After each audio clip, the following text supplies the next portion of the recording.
Perkenalkan, nama saya Emilia Agustin, NIM 26014200052 dari Prodi Pendidikan Bahasa dan Sastra Jawa.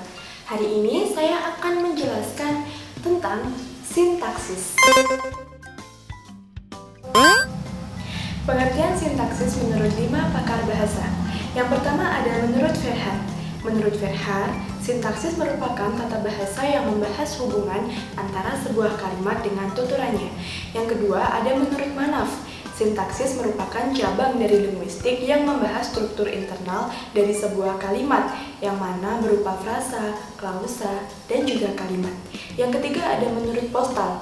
Sintaksis adalah komponen dari sebuah tata bahasa transformasi yang menurunkan ikhtisar yang mendasari penanda-penanda frase hitungan akhir dengan kaidah tertentu.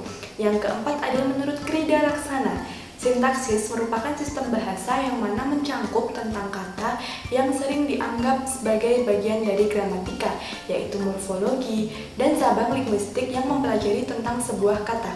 Menurutnya, sintaksis juga merupakan pengaturan dan hubungan antara kata dengan kata atau dengan satuan-satuan yang lebih besar dalam bahasa. Dan yang terakhir, ada menurut Abdul Shair.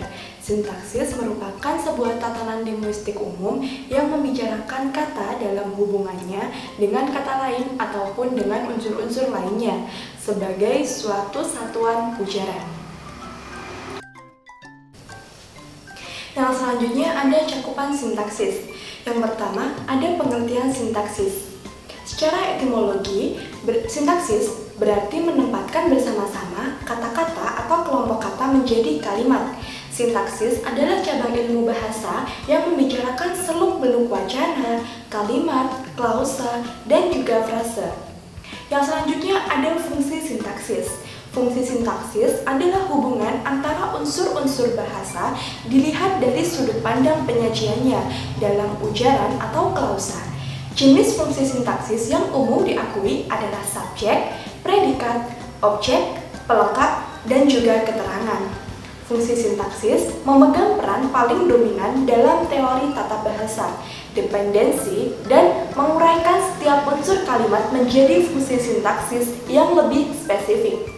Fungsi sintaksis tersebut adalah yang pertama subjek, yang kedua predikat, yang ketiga objek, dan juga pelengkap. Selanjutnya ada peran sintaksis. Peran sintaksis adalah makna semantis tertentu yang mengisi fungsi sintaksis. Peran tersebut mencangkup makna semantis yaitu aktif, pasif, statif, posesif, pelaku, penerima, dan lain-lain. Yang selanjutnya ada kategori sintaksis. Yang pertama ada nomina dan frase nominal. Yang kedua ada verba dan juga frase verbal. Yang ketiga ada adjektiva dan frase adjektiva. Yang keempat ada adverbia dan juga frase adverbia.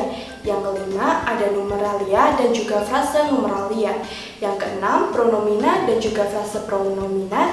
Dan yang ketujuh frase preposisional. Yang selanjutnya ada ruang lingkup sintaksis. Ruang lingkup sintaksis yang pertama ada kata. Kata merupakan satuan terkecil dalam hierarki komponen pembentuk satuan sintaksis. Ada beberapa penggolongan kata, salah satunya menurut Goris Keraf. Menurut Goris Keraf, kata dibagi menjadi 4 macam, yaitu kata benda, kata kerja, kata sifat, dan juga kata tugas. Yang pertama, frase. Frase atau frasa merupakan satuan linguistik yang lebih besar dari kata, namun lebih kecil dari klausa dan kalimat. Yang selanjutnya ada perbedaan antara sintaksis, morfologi, fonologi, dan juga wacana. Yang pertama ada morfologi.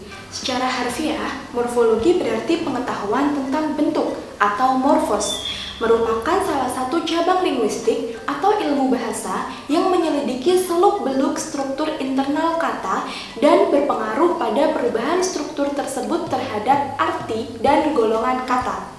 Morfologi pada kamus linguistik mempelajari morfem dan kombinasi-kombinasinya atau bagian dari struktur bahasa yang mencangkup kata dan bagian-bagian kata, yaitu morfem. Yang selanjutnya ada fonologi. Fonologi adalah ilmu tentang perbendaharaan bunyi-bunyi fonem, bahasa, dan distribusinya.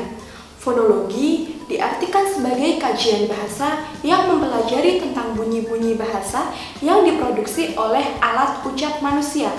Bidang kajian fonologi adalah bunyi bahasa sebagai satuan terkecil dari ujaran dengan gabungan bunyi yang membentuk suku kata. Yang selanjutnya ada wacana. Wacana adalah satuan bahasa yang lengkap, sehingga dalam hierarki gramatikal merupakan satuan gramatikal tertinggi dan terbesar. Persyaratan gramatikal dalam wacana dapat terpenuhi jika dalam wacana itu sudah terbina kekohesian, yaitu adanya keserasian hubungan antara unsur-unsur yang ada dalam wacana tersebut. Bila wacana itu kohesif, maka tercipta kekoherensian, yaitu isi wacana yang apik dan benar. Untuk membuat wacana yang kohesif dan koherens, dapat digunakan berbagai alat wacana, seperti konjungsi, kata ganti, maupun elipsisi. Sekian penjelasan yang dapat saya sampaikan, kurang lebihnya mohon maaf, saya akhiri. Wassalamualaikum warahmatullahi wabarakatuh.